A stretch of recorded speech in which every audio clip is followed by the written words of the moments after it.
दोस्तों नमस्कार, ये है मार्गदर्शन फॉर सिविल सर्विसेज। मैं अनुराग चौधरी।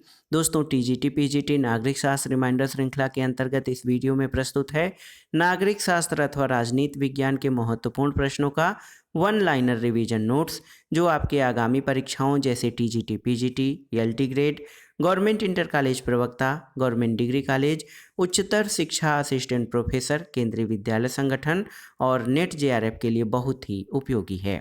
इस वीडियो में हम भारतीय संविधान एवं राज्य व्यवस्था के अंतर्गत लोकतांत्रिक विकेंद्रीकरण एवं पंचायती राज से संबंधित महत्वपूर्ण प्रश्नों को कवर करेंगे। तो आइए शुरू करते हैं भारतीय संविधान एवं राज्य व्यवस्था के महत्वपूर्ण प्रश्नों का वन लाइनर रिवीजन नोट्स। पहला प्रश्न है दोस्तों, स्थानीय स्वशासन सरकार का कार्य नहीं है क्या? तो आप जान लीजिए दोस्तों, कानून और व्यवस्था का रख रखाव ये स्थानीय स्वशासन सरकार का कार्य नहीं है। जन स्वास्थ्य, स्वच्छता का प्रबंध, सड़कें और पुल, आर्थिक और सामाजिक विकास योजना, पेयजल, ग्रामीण आवास आदि स्थानीय स्वशासन से संबंधित कार्य हैं, जबकि कानून और व्यवस्था का रख रखाव राज्य सरकार से संबंधित है, स्थानीय स्वशासन से नहीं। अगला प्रश्न है, निम्नलिखित कार्य को पंचायत समिति संपादित करती है, कौन कौन से? तो याद रखिएगा, निरीक्षणात्मक कार्य, सामुदायिक विकास कार्य और प्रदत्त कार्यों को पंचायत समिति संपादित करती है। आप जान लीजिए, त्रिस्तरीय पंचायती राज व्यवस्था के अंतर्गत पंचायत समिति मध्यवर्ती पंचायत के रूप में महत्वपूर्ण भूमिका निभाती है और ये ग्राम पंचायत और जिला परिषद के बीच के कड़ी के रूप में है। पंचायत समिति निरीक्षणात्मक, सामुदायिक विकास कार्य और प्रदत्त कार्य तीनों प्रकार के कार्य करती है। अगला प्रश्न बहुत ही महत्वपूर्ण है दोस्तों, भारत में पहला नगर निगम स्थापित किया गया था कब? तो याद रखिएगा, भारत में पहला नगर निगम जो है 1688 में मद्रास नगर निगम के रूप में स्थापित किया गया था। मद्रास नगर निगम भारत का सबसे पुराना नगर निगम है। इसकी स्थापना 1688 में की गई थी। अगला प्रश्न है दोस्तों, भारत में स्थानीय स्वशासन के विषय में सही क्रम क्या है? तो इसमें देखिए, मुकामी बोर्ड यानी लोकल बोर्ड 1882, सामुदायिक विकास कार्यक्रम 1952, थुंगन समिति की सिफारिश 1988 और 73वां संविधान संशोधन 1992। तो ये जो हैं दोस्तों, भारत में स्थानीय शासन के विकास के क्रम में ये महत्वपूर्ण घटनाओं का सही क्रम है। लोकल बोर्ड की स्थापना 1882 में, सामुदायिक विकास कार्यक्रमों की शुरुआत 1952 में, थुंगन समिति की सिफारिश 1988 में और 73वां संविधान संशोधन 1992 में पारित हुआ था। अगला प्रश्न है दोस्तों, भारत में पंचायती राज व्यवस्था के विचार के कट्टर विरोधी कौन थे? तो बाबा साहब डॉक्टर भीमराव अंबेडकर भारत में पंचायती राज व्यवस्था के कट्टर विरोधी थे। अगला प्रश्न है, संविधान का 73वां संविधान संशोधन पंचायती राज संस्थाओं को क्या प्रदान करना चाहता है? तो उत्तर है संवैधानिक दर्जा। संवैधानिक दर्जा यानी कॉन्स्टिट्यूशनल स्टेटस प्रदान करता है संविधान का 73वां संशोधन। बहुत ही महत्वपूर्ण प्रश्न है दोस्तों, पंचायती राज संस्थाओं को संवैधानिक दर्जा 73वें संविधान संशोधन के द्वारा जो है प्रदान किया गया है। अगला प्रश्न है, ग्रामीण स्थानीय शासन को संवैधानिक दर्जा देने का पहला प्रयास किया गया था कब? तो ये प्रश्न भी बहुत ही महत्वपूर्ण है। 64वें संविधान संशोधन विधेयक के द्वारा दोस्तों ग्रामीण स्थानीय शासन को संवैधानिक दर्जा देने का पहला प्रयास किया गया था। ये प्रश्न बहुत ही महत्वपूर्ण है, याद रखिएगा। ग्रामीण स्थानीय शासन को संवैधानिक दर्जा देने का पहला प्रयास 64वें संविधान संशोधन के द्वारा किया गया था। अगला प्रश्न है, संविधान की 12वीं अनुसूची के द्वारा नगर पालिकाओं के क्षेत्र के अंदर कार्यात्मक मदें रखी गई हैं कितनी? तो उत्तर है 18। दोस्तों आप जान लीजिए, संविधान की 12वीं अनुसूची के द्वारा कार्यपालिकाओं के क्षेत्र के अंदर जो कार्य करने के विषय हैं वो कुल 18 विषयों को शामिल किया गया है। बहुत ही महत्वपूर्ण प्रश्न है ये। अगला प्रश्न है दोस्तों 74वें संविधान संशोधन अधिनियम के अनुसार छोटे नगरीय क्षेत्र के लिए नगर पालिका का गठन होगा, जिसकी आबादी कितनी होगी? तो याद रखिएगा 20,000 से 3 लाख के बीच। ये भी बहुत ही महत्वपूर्ण प्रश्न है, आप जान लीजिए दोस्तों कि 74वें संविधान संशोधन के अनुसार छोटे नगरीय क्षेत्र के लिए नगर पालिका के गठन का प्रावधान किया गया है। ऐसे नगर पालिकाओं की जिसकी आबादी 20,000 से 3 लाख के बीच होगी। और ये बहुत ही महत्वपूर्ण प्रश्न है, आप जान लीजिए। और इसके लिए 12वीं अनुसूची की व्यवस्था की गई है। अगला प्रश्न है दोस्तों नगर निगम की स्थापना की जाती है किसके द्वारा? आपको बताना है।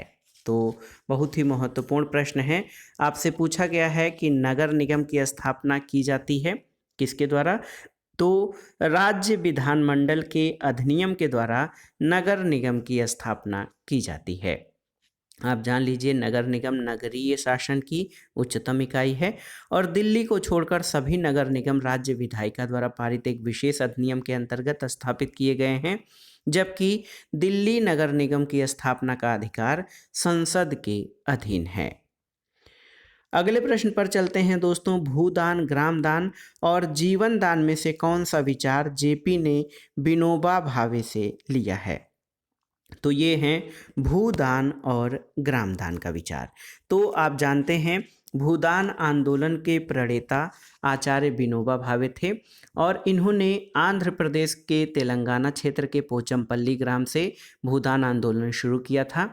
जेपी यानी जयप्रकाश नारायण भी इस आंदोलन के प्रचार प्रसार से जुड़े रहे और भूदान और ग्रामदान का विचार उन्होंने विनोबा भावे से ग्रहण किया है।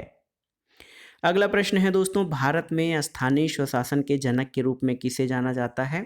तो उत्तर है लॉर्ड रिपन को। दोस्तों लॉर्ड रिपन के कार्यकाल में जो स्थानीय स्वशासन प्रस्ताव 1882 ईस्वी में प्रस्तुत किया गया था वो आधुनिक भारत में स्थानीय स्वशासन का प्रारंभ माना जाता है।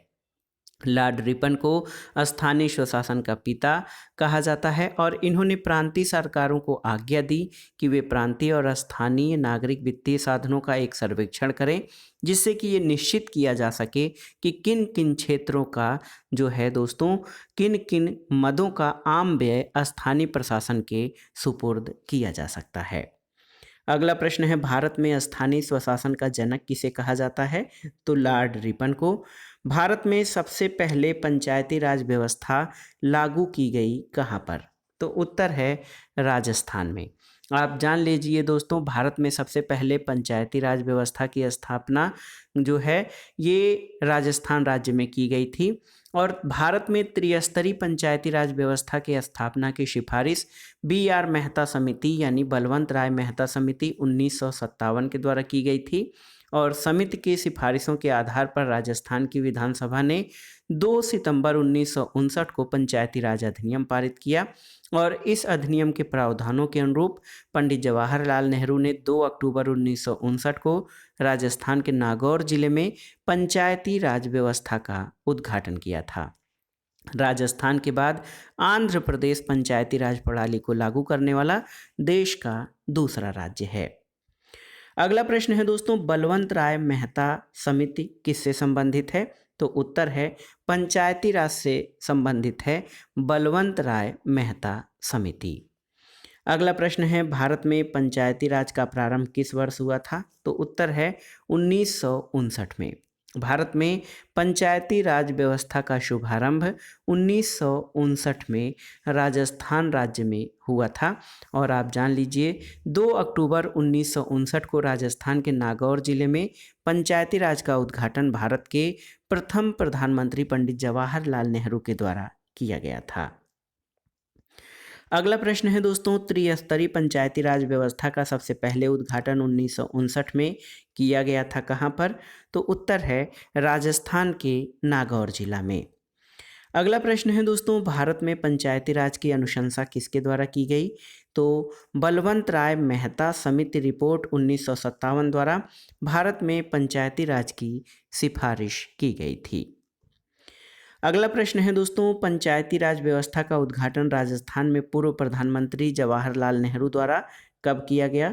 तो याद रखिएगा 2 अक्टूबर 1959 को पंचायती राज व्यवस्था का उद्घाटन राजस्थान के नागौर जिले में प्रधानमंत्री जो है पंडित जवाहरलाल नेहरू के द्वारा किया गया था। ये प्रश्न देखिए बहुत ही महत्वपूर्ण है दोस्तों, सुमेलन करने से संबंधित है। इसमें पंचायती राज से संबंधित समितियां और उनके स्थापना वर्ष का क्रम मिलाना है, आपको सुमेलन करना है। और आप जान लीजिए कि ये प्रश्न विभिन्न परीक्षाओं के लिए अति महत्वपूर्ण है। नागरिक शास्त्र और राजनीति विज्ञान से आयोजित परीक्षाओं के साथ विभिन्न राज्यों द्वारा आयोजित सामान्य अध्ययन खंड के जो है राज्य व्यवस्था खंड के लिए भी ये प्रश्न बहुत ही महत्वपूर्ण है। बलवंत राय मेहता समिति, दोस्तों बलवंत राय मेहता समिति का गठन 1957 में हुआ था। अशोक मेहता समिति 1977 में, GVK राव समिति 1985 में और डॉक्टर लक्ष्मीमल सिंघवी समिति यानी LM सिंघवी समिति 1986 में इसकी स्थापना की गई थी। तो इस प्रकार से सही सुमेलन हो जाएगा। अगला प्रश्न है दोस्तों, भारत में लोकतांत्रिक विकेंद्रीकरण इंगित करता है किसे? तो उत्तर है भारत में लोकतांत्रिक विकेंद्रीकरण पंचायती राज व्यवस्था को इंगित करता है। अगला प्रश्न है दोस्तों, देखिए पंचायत राज जिस सिद्धांत पर आधारित है वो क्या है? तो ये है डेमोक्रेटिक डिसेंट्रलाइजेशन यानी लोकतांत्रिक विकेंद्रीकरण। और आप जान लीजिए दोस्तों, भारत में पंचायती राज लोकतांत्रिक विकेंद्रीकरण के सिद्धांत पर आधारित है। वर्ष 1952 में सामुदायिक विकास कार्यक्रम और 1953 में राष्ट्रीय विस्तार योजना प्रारंभ हुई थी और राष्ट्रीय विकास परिषद द्वारा बलवंत राय मेहता समिति का गठन 1957 में किया गया था। इस समिति ने अपनी रिपोर्ट 1957 में प्रस्तुत की थी और इस समिति ने ग्रामीण क्षेत्रों में त्रिस्तरीय पंचायत प्रणाली की अनुशंसा की और पंचायती राज संस्थाओं की स्थापना को लोकतांत्रिक विकेंद्रीकरण नाम दिया था। तो बहुत ही महत्वपूर्ण प्रश्न है। भारत में पंचायती राज की स्थापना ग्रामीण जनता के सर्वांगीण विकास के लिए की गई है और ये शक्तियों के विकेंद्रीकरण, लोगों की भागीदारी यानी लोगों की जो है राजनीति में भागीदारी और सामुदायिक विकास, इन तीनों का प्रतिनिधित्व करता है। अगला प्रश्न है पंचायती राज प्रणाली आधारित है किस पर? तो ये सत्ता के विकेंद्रीकरण पर आधारित है पंचायती राज प्रणाली। दोस्तों आप जान लीजिए कि भारत में पंचायती राज प्रणाली विकेंद्रीकरण पर आधारित है। इसका उद्देश्य निचले स्तर यानी ग्रामीण स्तर या जमीनी स्तर तक यानी तृणमूल स्तर तक लोकतांत्रिक प्रणाली स्थापित करना है। इसलिए पंचायती राज प्रणाली लोकतांत्रिक विकेंद्रीकरण का सूचक है। अगला प्रश्न है दोस्तों, किस संविधान संशोधन के द्वारा भारत में पंचायती राज व्यवस्था को लागू किया गया है? तो ये है 73वां संविधान संशोधन अधिनियम 1992 द्वारा संविधान में भाग 9 जोड़ा गया है और इस भाग में 16 नए अनुच्छेद और एक नई अनुसूची 11वीं अनुसूची जोड़कर ग्रामों में पंचायतों के गठन, उनके निर्वाचन शक्तियां और उत्तरदायित्व के लिए पर्याप्त उपबंध किए गए हैं। तो इस तरह से आप जान लीजिए कि 73वें संविधान संशोधन के द्वारा पंचायती राज व्यवस्था को संवैधानिक मान्यता दी गई है। अगला प्रश्न है दोस्तों, भारतीय संविधान के किस संशोधन ने पंचायती राज व्यवस्था को संवैधानिक दर्जा दिया है? तो ये है 73वां संशोधन 1992। अगला प्रश्न है दोस्तों, भारतीय संविधान के किस भाग में पंचायतों का वर्णन है? तो आप जानते हैं भारतीय संविधान के भाग 9 में 3 सोपानों में पंचायतें बनाने की परिकल्पना की गई है और भाग 9 के अनुच्छेद 243 ख के अनुसार प्रत्येक राज्य में ग्राम, मध्यवर्ती और जिला स्तर पर पंचायतों के गठन का प्रावधान है। तो आप जान लीजिए भाग 9 में पंचायतों का वर्णन है भारतीय संविधान के अंतर्गत। अगला प्रश्न है दोस्तों, भारतीय संविधान के किस अनुच्छेद में ये वर्णित है कि ग्राम सभा ग्राम स्तर पर ऐसी शक्तियों का प्रयोग और ऐसे कृत्यों का पालन कर सकेगी जो किसी राज्य के विधानमंडल द्वारा विधि द्वारा उपबंधित किए जाएं? तो ये है अनुच्छेद 243 क। दोस्तों भारतीय संविधान के अनुच्छेद 243 क में कहा गया है कि ग्राम सभा ग्राम स्तर पर ऐसी शक्तियों का प्रयोग और ऐसे कृत्यों का पालन कर सकेगी जो किसी राज्य के विधानमंडल द्वारा विधि द्वारा उपबंधित किए जाएं। अगला प्रश्न है दोस्तों, किस अनुच्छेद के द्वारा पंचायतों को संवैधानिक दर्जा दिया गया है? तो ये है अनुच्छेद 243। दोस्तों आप जान लीजिए, भारतीय संविधान के भाग 9 के अंतर्गत अनुच्छेद 243 से 243 अड़ के तहत पंचायतों से संबंधित प्रावधान उल्लिखित हैं और 73वें संविधान संशोधन अधिनियम 1992 के द्वारा संविधान के भाग 9 में पंचायतों को संवैधानिक दर्जा प्रदान किया गया है। अगला प्रश्न है दोस्तों, पंचायत व्यवस्था का सर्वाधिक महत्वपूर्ण अंग क्या है? तो उत्तर है ग्राम सभा। दोस्तों आप जान लीजिए कि 73वें संविधान संशोधन के द्वारा पंचायतों की त्रिस्तरीय व्यवस्था बनाई गई है। जिला स्तर, खंड स्तर यानी ब्लॉक स्तर और ग्राम स्तर। ग्राम सभा पंचायत की सबसे निचली और महत्वपूर्ण इकाई है। ग्राम सभा ग्राम स्तर पर प्रधान और गांव के पंचों का चुनाव करती है। ग्राम सभा ग्राम स्तर पर विधायिका होती है। इसकी बैठक में गांव के सभी वयस्क नागरिक भाग लेते हैं और वर्ष में कम से कम 2 बार ग्राम सभा की बैठक अवश्य होनी चाहिए और इस बैठक में गांव के विकास से संबंधित योजनाएं पास की जाती हैं। अगला प्रश्न है दोस्तों, पंचायतों के चुनाव कराने का निर्णय किसके द्वारा लिया जाता है? तो उत्तर है राज्य सरकार द्वारा। अगला प्रश्न है दोस्तों, पंचायती राज संस्थाओं के चुनाव और मतदाता सूचियों की तैयारी करवाने का कार्य कौन करता है? तो ये है राज्य चुनाव आयोग। अनुच्छेद 243 ट के अंतर्गत प्रावधान है कि पंचायतों के लिए कराए जाने वाले सभी निर्वाचनों के लिए निर्वाचक नामावली तैयार कराने और उन सभी निर्वाचनों के संचालन का अधीक्षण, निर्देशन और नियंत्रण एक राज्य निर्वाचन आयोग में निहित होगा, जिसमें एक राज्य निर्वाचन आयुक्त होगा जो राज्यपाल द्वारा नियुक्त किया जाएगा। अगला प्रश्न है दोस्तों, किसी पंचायत के समयावधि पूर्ण होने से पूर्व भंग किए जाने की स्थिति में गठित पंचायत कार्य करेगी कितने समय के लिए? तो केवल शेष बचे हुए समय के लिए।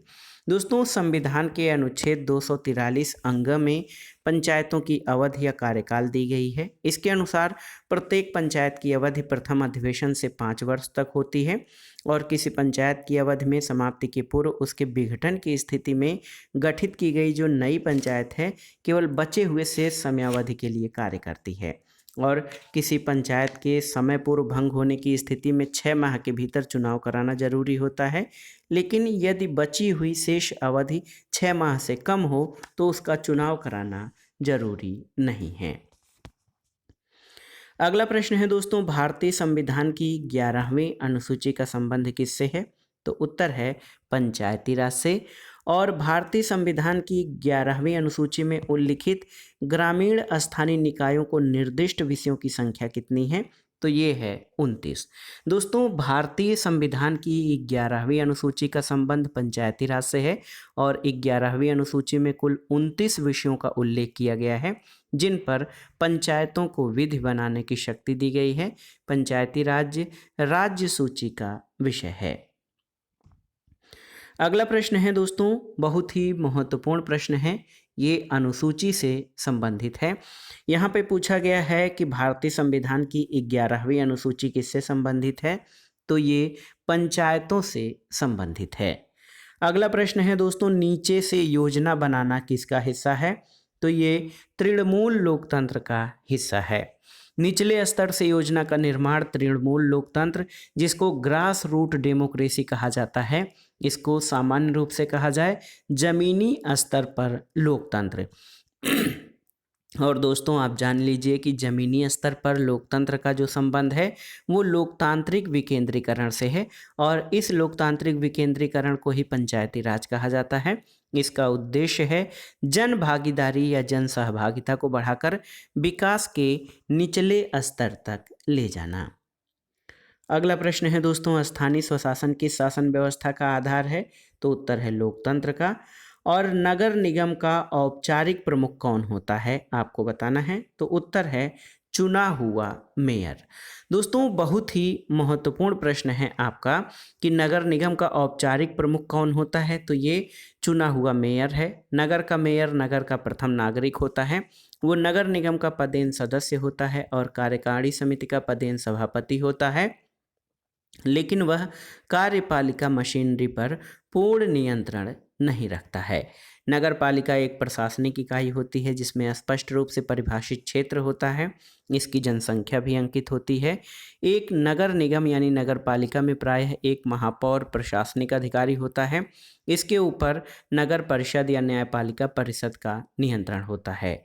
नगर पालिका अध्यक्ष ही प्रशासनिक अध्यक्ष होता है और एक नगर पालिका 20,000 या उससे अधिक लोगों को मिलाकर बनती है, लेकिन अगर यह 3 लाख से अधिक जनसंख्या वाली हो जाती है तो ये निगम बन जाता है।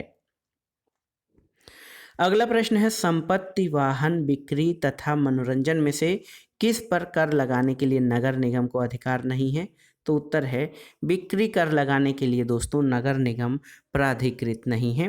बिक्री कर पहले राज्य द्वारा लगाया और वसूला जाता था, अब इसका स्थान वस्तु एवं सेवा कर यानी जीएसटी ने ले लिया है। अगला प्रश्न है, बिक्री कर विषय है किसका? तो बिक्री कर राज्य सूची का विषय है। अगला प्रश्न है दोस्तों, आम परिषद, विकास अधिकारी, नगर पालिका, आयुक्त और अस्थाई समिति में से कौन निकाय निगम की शक्ति को व्यवहार में लाने में समर्थ नहीं है? तो उत्तर है विकास अधिकारी। दोस्तों, विकास अधिकारी निगम की शक्ति को व्यवहार में लाने में समर्थ नहीं है। आम परिषद, नगर पालिका, आयुक्त और अस्थाई समिति निगम की शक्ति को व्यवहार में लाने में समर्थ हैं। और आप जानते भी हैं कि 74वें संविधान संशोधन अधिनियम द्वारा नगरों में नगर पालिकाओं के गठन, संरचना, निर्वाचन, सदस्यों की अर्हताएं, निरर्हताएं और नगर पंचायतों की शक्तियों, प्राधिकार और उत्तरदायित्व संबंधी उपबंध इसमें किए गए हैं। और 74वें संविधान संशोधन के द्वारा 12वीं अनुसूची जोड़ी गई, जिसमें कुल 18 विषयों का उल्लेख है जिन पर नगर पालिकाओं को विधि बनाने की शक्ति दी गई है। और इस संशोधन के द्वारा दोस्तों नगरों में भी लोकतांत्रिक प्रणाली को सफल बनाने का प्रयास किया गया है। अगला प्रश्न है, ग्राम, प्रखंड, जिला तथा क्षेत्र में से कौन पंचायती राज के स्थानीय सरकार की 3 स्तरीय संरचना का घटक नहीं है? तो यहाँ पर देखिए प्रखंड। तो आप जान लीजिए पंचायती राज की त्रिस्तरीय पंचायत प्रणाली में ग्राम पंचायत, क्षेत्र पंचायत और जिला परिषद आते हैं। प्रखंड इसमें शामिल नहीं है। अगला प्रश्न है दोस्तों, निर्वाचन के बाद सरपंच के विरुद्ध अविश्वास प्रस्ताव प्रस्तुत किया जा सकता है कितने समय बाद? तो उत्तर है 2 वर्ष बाद। दोस्तों, निर्वाचन के बाद सरपंच के विरुद्ध अविश्वास प्रस्ताव 2 वर्ष बाद ही प्रस्तुत किया जा सकता है। और सरपंच के विरुद्ध अविश्वास प्रस्ताव प्रस्तुत करने के लिए ग्राम पंचायत के कुल मतदाताओं का न्यूनतम 5वां भाग अर्थात 20% मतदाताओं के हस्ताक्षर से युक्त एक आवेदन पत्र जिला पंचायत राज अधिकारी को दिया जाता है। जिला पंचायत राज अधिकारी 15 दिन के भीतर ग्राम सभा की एक विशेष बैठक का आयोजन करते हैं, जिसकी अध्यक्षता जिला पंचायत राज अधिकारी स्वयं करते हैं। और इस बैठक में 2/3 बहुमत से अविश्वास प्रस्ताव पारित करके सरपंच को हटाया जा सकता है। इसके अलावा 3/4 वार्ड पंच मिलकर अगर अविश्वास प्रस्ताव के पक्ष में मतदान करते हैं तो सरपंच की कुर्सी छिन जाएगी, परंतु अविश्वास प्रस्ताव पारित न होने की दशा में पुनः इस दिन से अगले 1 वर्ष की अवधि तक सरपंच के खिलाफ अविश्वास प्रस्ताव नहीं लाया जा सकता। सरपंच के कार्यकाल के अंतिम 6 माह की अवधि में भी अविश्वास प्रस्ताव नहीं लाया जा सकता। अगला प्रश्न है, सामान्यतः ग्राम पंचायत उत्तरदायी नहीं है किसके लिए? तो उत्तर है कृषकों को वित्त देने के लिए। दोस्तों, 11वीं अनुसूची में गांव की सड़कों, तालाबों का निर्माण, स्वच्छता, प्रसूति और बाल कल्याण, कृषि और उत्पादन आदि ग्राम पंचायतों को इसके लिए उत्तरदायी बनाया गया है, लेकिन कृषकों को वित्त देना इस अनुसूची में वर्णित नहीं है, याद रखिएगा। तो ग्राम पंचायत कृषकों को वित्त नहीं दे सकती है। अगला प्रश्न है दोस्तों, देखिए बहुत ही महत्वपूर्ण है, सामान्यतः ग्राम पंचायत किसके लिए उत्तरदायी है? तो गांव की सड़कों और तालाबों के निर्माण और रखरखाव के लिए, स्वच्छता, प्रसूति और बाल कल्याण तथा कृषि उत्पादन के लिए उत्तरदायी है। अगला प्रश्न बहुत ही महत्वपूर्ण है, ग्राम पंचायत अपने सभी कार्यों के लिए उत्तरदायी है किसके प्रति? तो उत्तर है ग्राम सभा के प्रति। सामान्यतः ग्राम पंचायत उत्तरदायी नहीं है किसके लिए? तो ग्राम पंचायत कृषकों को वित्त देने के लिए उत्तरदायी नहीं है। पंचायती राज सम्मिलित है किस सूची में, आपको बताना है। तो उत्तर है पंचायत राज जो है वो राज्य सूची का विषय है और पंचायतों को संविधान की 7वीं अनुसूची में राज्य सूची में प्रविष्टि 5 के तहत रखा गया है। तो इस तरह पंचायत राज्य सरकार का विषय है और इसके गठन और चुनाव कराने का अधिकार भी राज्यों को है। अगला प्रश्न है दोस्तों, किस अध्ययन समिति द्वारा पंचायती राज को संवैधानिक दर्जा देने की सिफारिश की गई थी? तो उत्तर है एल.एम. सिंघवी समिति। दोस्तों, पंचायती राज को संवैधानिक स्थिति प्रदान करने की संस्तुति एल.एम. सिंघवी समिति 1986 के द्वारा दी गई थी। साथ ही सिंघवी समिति ने पंचायत चुनावों को गैर दलीय आधार पर कराने की सिफारिश की थी। अगला प्रश्न है, भारत में पंचायती राज व्यवस्था को द्विस्तरीय बनाने का सुझाव किसने दिया था? तो उत्तर है अशोक मेहता समिति ने। वर्ष 1977 में गठित अशोक मेहता समिति ने अगस्त 1978 में अपनी रिपोर्ट प्रस्तुत की, जिसमें पंचायती राज के लिए त्रिस्तरीय प्रतिमान के स्थान पर द्विस्तरीय प्रतिमान की संस्तुति की गई और इसमें जनपद स्तर पर जिला परिषद, 15,000 से 20,000 जनसंख्या वाले गांवों के समूह पर मंडल पंचायत के गठन का सुझाव दिया था। अगला प्रश्न है दोस्तों, छावनी बोर्ड के संबंध में कौन सा सही नहीं है? तो उत्तर है इसे एक कार्यपालिका प्रस्ताव द्वारा निर्मित किया गया था। ये छावनी बोर्ड के संबंध में ये सही कथन नहीं है। ये दोस्तों केंद्रीय रक्षा मंत्रालय के प्रशासनिक नियंत्रण में कार्य करता है, जो कैंटोनमेंट बोर्ड होता है। यानी रक्षा मंत्रालय, मिनिस्ट्री ऑफ डिफेंस, भारत सरकार के नियंत्रण में कार्यशील एक स्वायत्त निकाय है। इसका गठन छावनी अधिनियम 2006 की धारा 12 के तहत किया जाता है, इसलिए ये एक वैधानिक संस्था है। छावनी परिषद पूर्ण रूप से छावनी क्षेत्र के अंतर्गत नगरपालिका भूमि और भवन की गतिविधियों का प्रबंधन और नियंत्रण करने वाली एक नियामक संस्था है। अगला प्रश्न है दोस्तों, मुख्य लेखा अधिकारी, नियंत्रक और महालेखा परीक्षक निम्न के आय व्यय की जांच नहीं करते। तो नगर निगम के आय व्यय की जांच नहीं करते मुख्य लेखा अधिकारी। अनुच्छेद 149 के अनुसार मुख्य लेखा अधिकारी यानी नियंत्रक, महालेखा परीक्षक के 2 कर्तव्य हैं।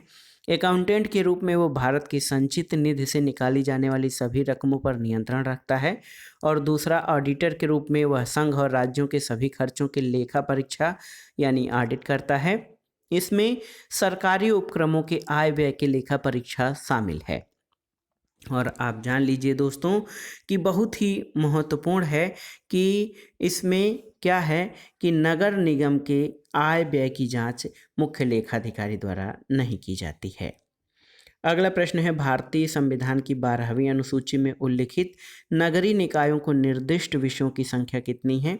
तो ये है 18।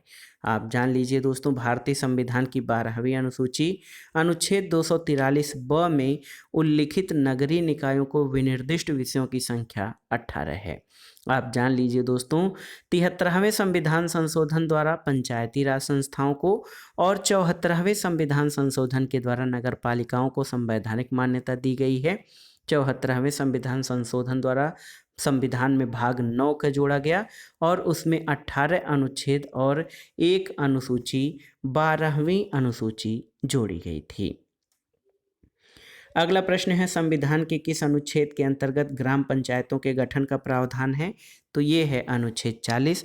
दोस्तों, संविधान का अनुच्छेद 40 ग्राम पंचायतों के गठन का प्रावधान करता है और इस अनुच्छेद के अनुसार राज्य ग्राम पंचायतों का संगठन करने के लिए कदम उठाएगा और उनको ऐसी शक्तियां और प्राधिकार प्रदान करेगा जो उन्हें स्वायत्त शासन की इकाइयों के रूप में कार्य करने योग्य बनाने के लिए आवश्यक हैं।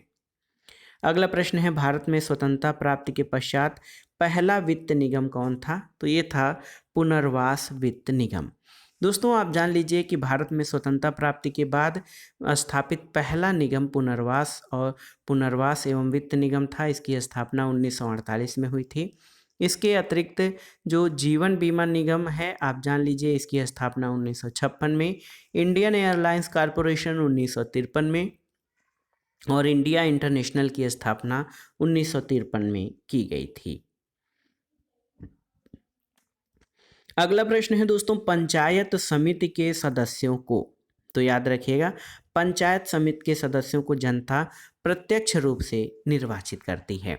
त्रिस्तरीय पंचायती राज व्यवस्था के अंतर्गत पंचायत समिति मध्यवर्ती पंचायत के रूप में महत्वपूर्ण भूमिका निभाता है।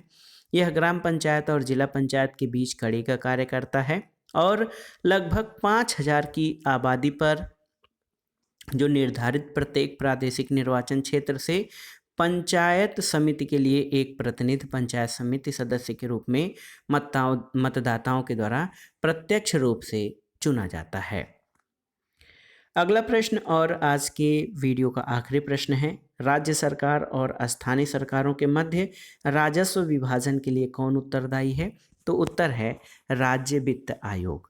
दोस्तों, राज्य वित्त आयोग राज्यों में भारत के संविधान में निर्धारित अनुच्छेद 243 के दिशा निर्देश के अनुसार स्थापित किए गए हैं और राज्य वित्त आयोग का गठन राज्य की विभिन्न पंचायती राज संस्थाओं और नगर निकायों की आर्थिक स्थिति की समीक्षा करने के लिए, राज्य की संचित निधि से राज्य के विभिन्न पंचायती राज संस्थाओं और नगर निकायों को धन आवंटन, वित्तीय मुद्दों के संबंध में राज्य और केंद्रीय सरकारों के बीच एक मध्यस्थ के रूप में कार्य और राज्य सरकार द्वारा कर, फीस, टोल के रूप में दी गई निधि को राज्य के विभिन्न नगर निकायों और पंचायती राज संस्थाओं के बीच वितरित करने के लिए किया गया है।